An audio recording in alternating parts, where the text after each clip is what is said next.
Thank you. Thank you, Honourable Speaker. I also rise to agree with the sentiment shared by my colleagues. Honourable Speaker, I'm an often user of Thika Road, and that is where these cameras have been concentrated. And Honourable Speaker, I believe the whole process of establishing these cameras must be a process that involves this House and involves the public keenly.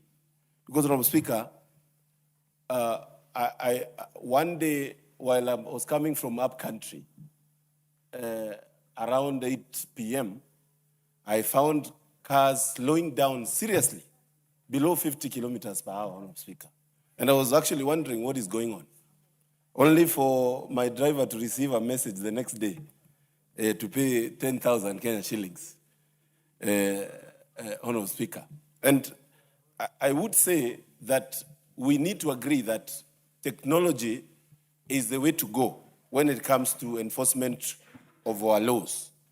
But, Honourable Speaker, this is a process that must be keenly implemented, and its procurement and establishment highly publicized, so that, Honourable Speaker, we don't have tribes of the public getting into even accident just because, Honourable Speaker, there is establishment of technology. Thank you, Honourable Speaker.